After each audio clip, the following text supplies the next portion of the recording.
Hello दोस्तों। आज का पहला प्रश्न जो है दोस्तों कि पदार्थ की चौथी अवस्था क्या होती है। तो दोस्तों पदार्थ की जो चौथी अवस्था होती है उसको प्लाज्मा कहते हैं। ठीक है दोस्तों। जैसे ठोस द्रव गैस पदार्थ की तीन अवस्थाएं होती है, तो उसी तरह से चौथी अवस्था भी क्या है, प्लाज्मा है।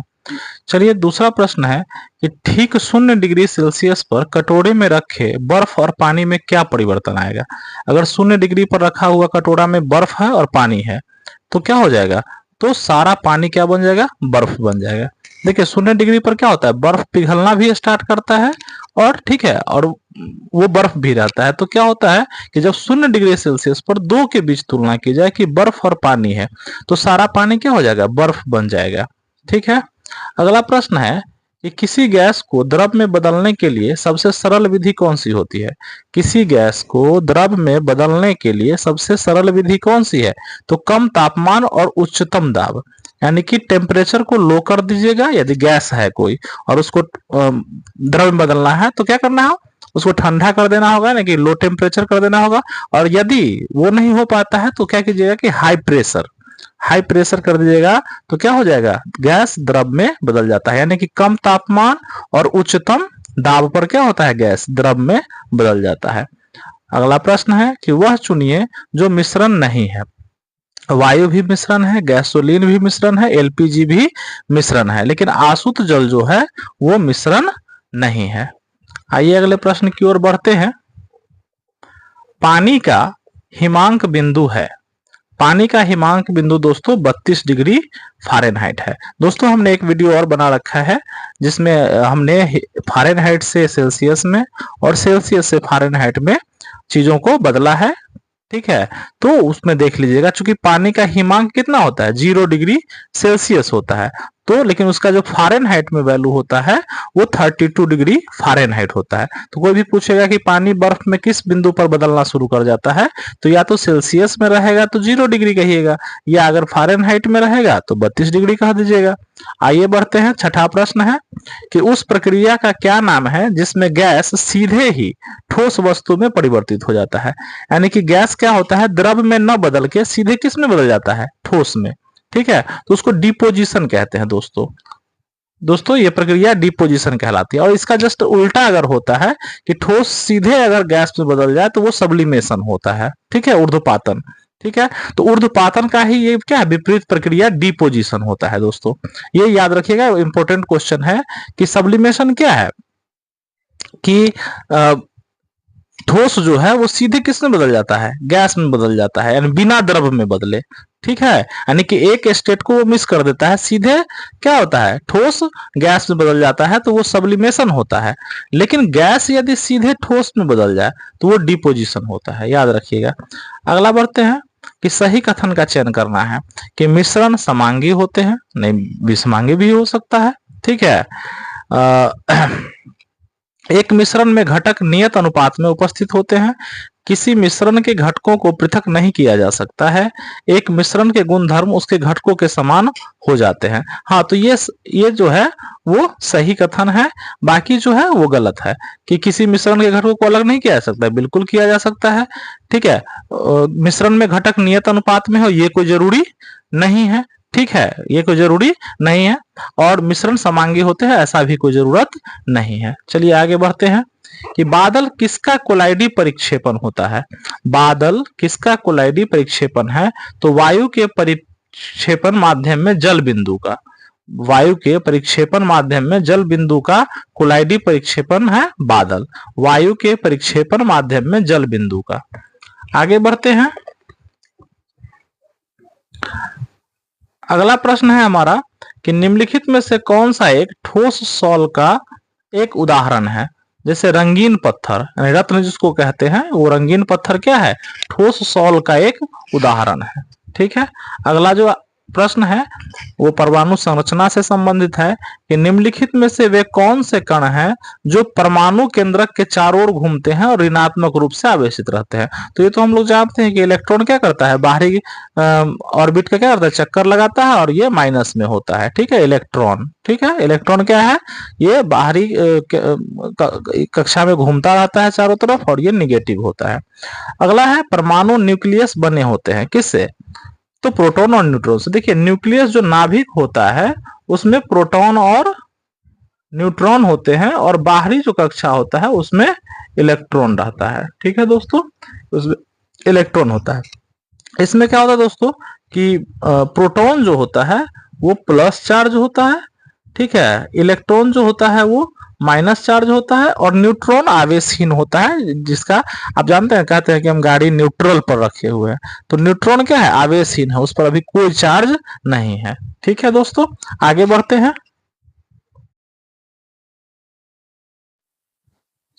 अगला प्रश्न है दोस्तों, उन तत्वों को क्या कहा जाता है जिनमें समान संख्या में प्रोटॉन और भिन्न संख्या में न्यूट्रॉन होते हैं। यानी कि प्रोटॉन तो एक जितना इसमें होगा उतना ही दूसरे में होता है, लेकिन न्यूट्रॉन अलग अलग होते हैं, उसको समस्थानिक कहते हैं। जब आप एक परमाणु के न्यूट्रॉनों की संख्या को बदल देते हैं तो इसका क्या बदल जाता है, ठीक है, तो समस्थानिक बदल जाता है। जब आप एक परमाणु के न्यूट्रॉनों की संख्या को बदल देते हैं तो उसका क्या हो जाता है, इसका समस्थानिक बदल जाता है। अगला प्रश्न है कि परमाणु ऊर्जा के उत्पादन में प्रयोग किया जाने वाला आइसोटोप कौन सा है। तो यूरेनियम 235 जो है वो यूज होता है किसमें, परमाणु ऊर्जा में। यूरेनियम 235 जो है वो परमाणु ऊर्जा में उपयोग होता है। परमाणु पाइल का प्रयोग कहाँ होता है।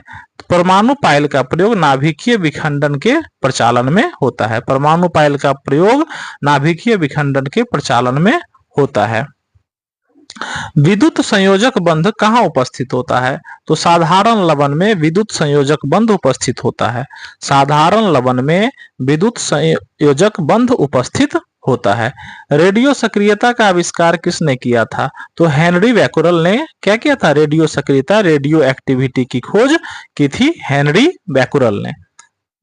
अगला प्रश्न है हमारा कि रेडियो कार्बन काल निर्धारण किसकी आयु का आकलन करने के लिए प्रयोग में लाया जाता है। रेडियो कार्बन जो C14 कार्बन 14 विधि भी कहलाती है, ये जीवाश्म यानी कि फॉसिल के आयु का निर्धारण करने के लिए किया जाता है। यानी जीवाश्मों की आयु का आकलन करने के लिए रेडियो कार्बन काल निर्धारण विधि का प्रयोग किया जाता है। मॉलिएबल डैश के गुण को दर्शाता है। तो मॉलिएबल धातु के गुण को दर्शाता है। ठीक है दोस्तों,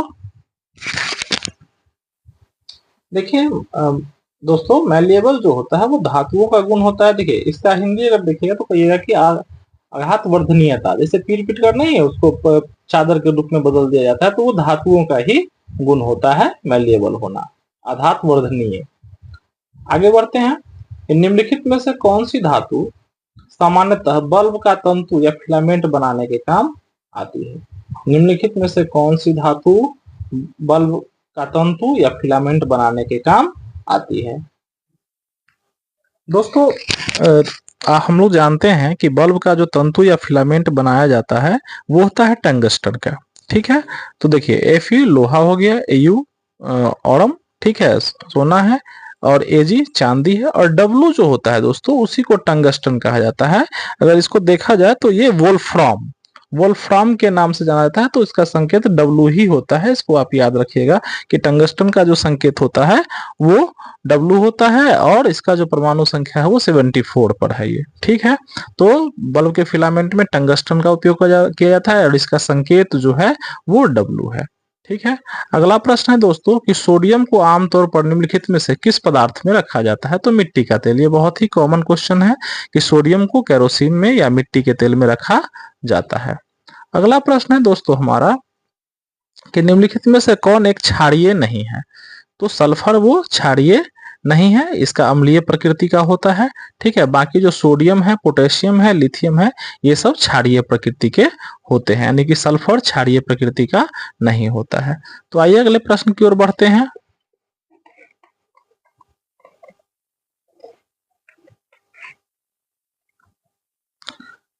अगला प्रश्न है हमारा कि लोहा किससे निकाला जाता है।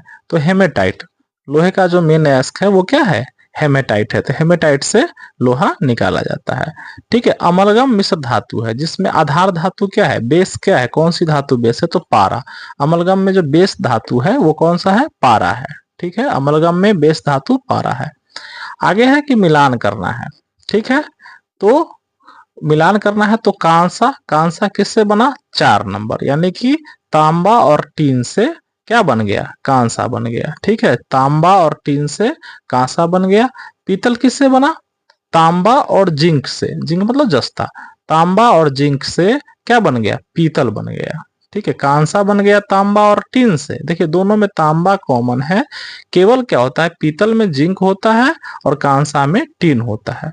तो कांसा तांबा और टीन से बना और पीतल जो है तांबा और जिंक से बना। जर्मन सिल्वर में क्या होता है, तांबा जिंक और निकेल, ये तीनों होता है। तांबा जिंक और निकेल जो है वो तीनों होता है जर्मन सिल्वर में। जर्मन सिल्वर में तांबा जिंक और निकेल होता है। ठीक है, और मुद्रा धातु कौन सी कही जाती है? सोना चांदी तांबा को मुद्रा धातु कहा जाता है। मुद्रा धातु सोना चांदी और तांबा को कहा जाता है। आइए आगे बढ़ते हैं।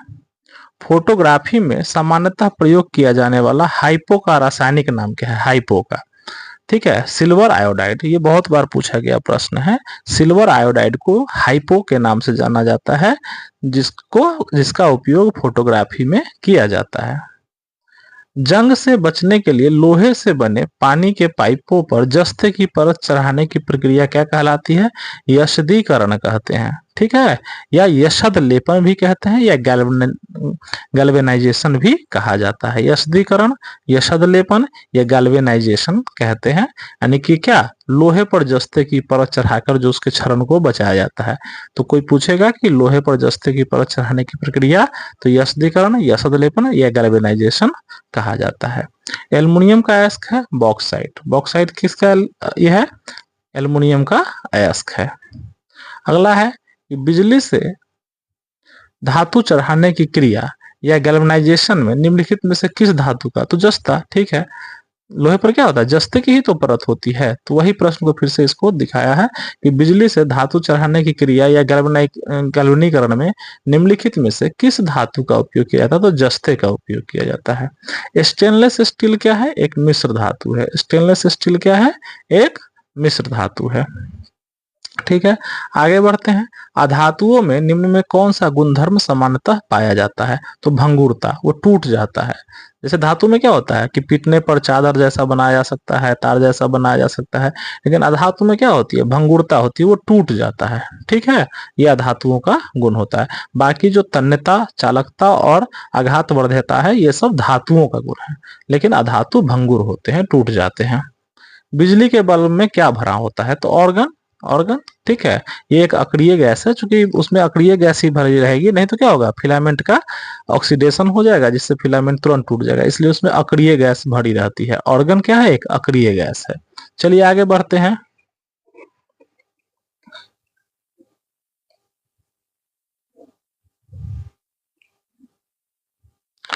क्वार्ट्ज का रासायनिक नाम, क्वार्ट्ज का रासायनिक नाम क्या है? तो क्वार्ट्ज का जो रासायनिक नाम है दोस्तों, वो है sodium silicate. Sodium silicate quartz का रासायनिक नाम है, सोडियम सिलिकेट।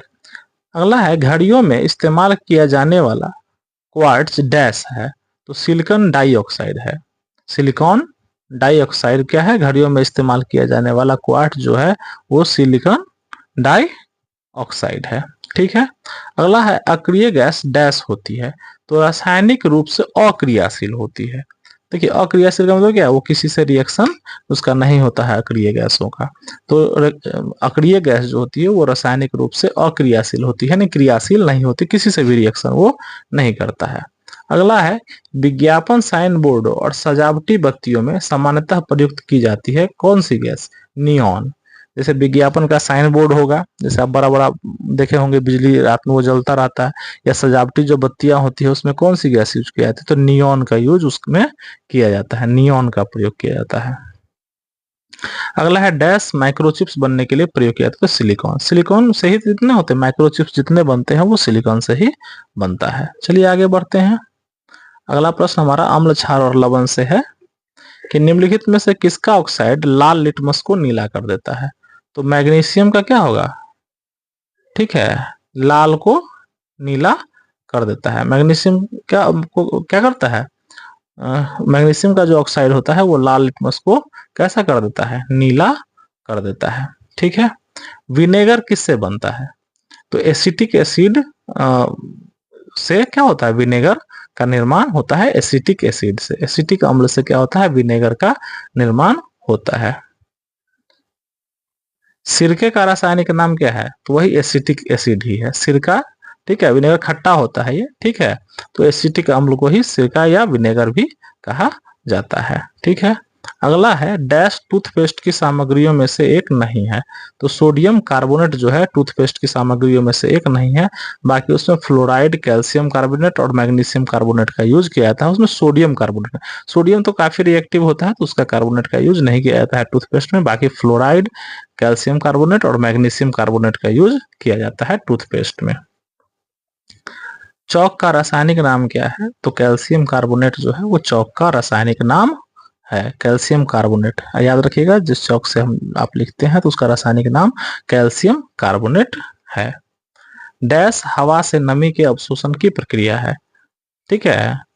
डेल्क्वेशंस, हवा से नमी के अवशोषण की प्रक्रिया क्या है? डेल्क्वेशंस है, ठीक है। हवा से नमी के अवशोषण की प्रक्रिया डेल्क्वेशंस है। आइए अगले प्रश्न की ओर बढ़ते हैं।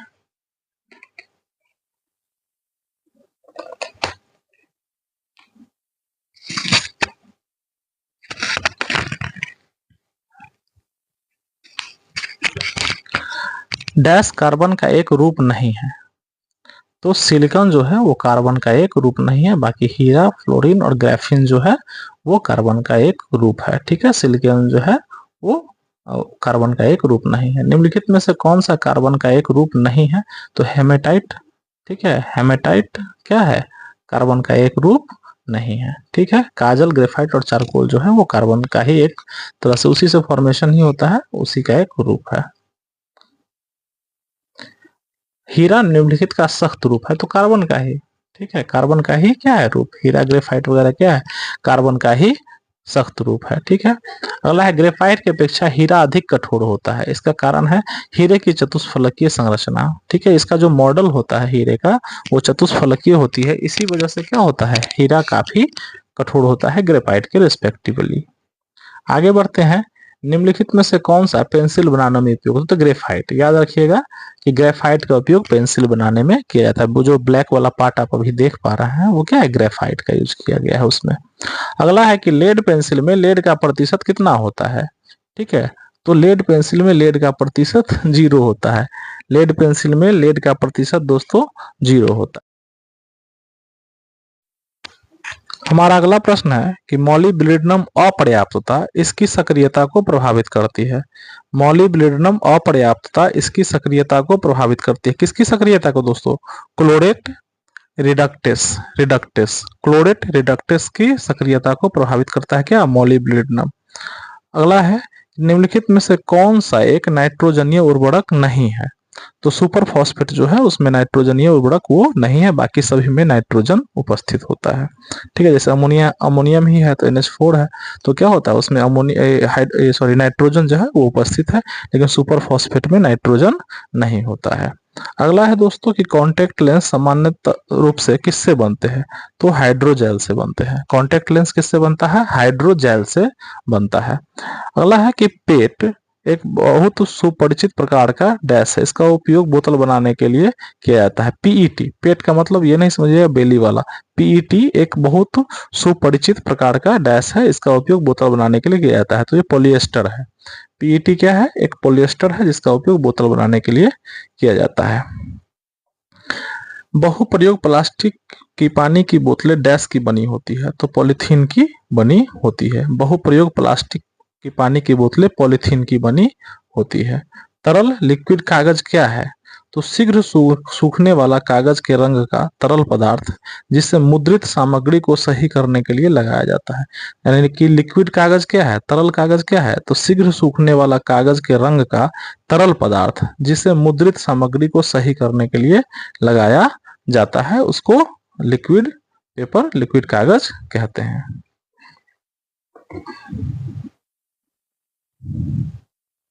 अगला प्रश्न है कि ग्रीन हाउस प्रभाव के लिए मुख्यतः जिम्मेदार वायुमंडलीय गैस कौन सी है? तो कार्बन डाइऑक्साइड जो है वो ग्रीन हाउस इफेक्ट के लिए मुख्यतः जिम्मेवार है। कौन? कार्बन डाइऑक्साइड यानी कि CO2। अगला प्रश्न है कि निम्नलिखित में से कौन सा विकल्प ग्रीन हाउस गैस नहीं है? तो ऑक्सीजन तो कैसे ग्रीन हाउस होगा? ठीक है, तो कार्बन डाइऑक्साइड है, मेथेन है, क्लोरोफ्लोरो कार्बन यानी CFC है, लेकिन ऑक्सीजन जो है वो ग्रीन हाउस गैस का नहीं विकल्प है। ठीक है, डैश का प्रशीतन यानी रेफ्रिजरेशन में प्रयोग किया जाता है, तो क्लोरोफ्लोरोकार्बन का। आप जानते हैं क्लोरोफ्लोरोकार्बन के कारण ही क्या होता है, वायुमंडलीय जो ओजोन है उसमें क्षरण हो रहा है, उसका बहुत बड़ा CFCU ये कारक है। ठीक है, तो फ्रिज जो होता है उसमें क्लोरोफ्लोरोकार्बन का ही उपयोग किया जाता है, यानी रेफ्रिजरेशन यानी कि ठंडा करने में जो होता है फ्रिज में उपयोग, वो क्लोरोफ्लोरोकार्बन का यूज होता है।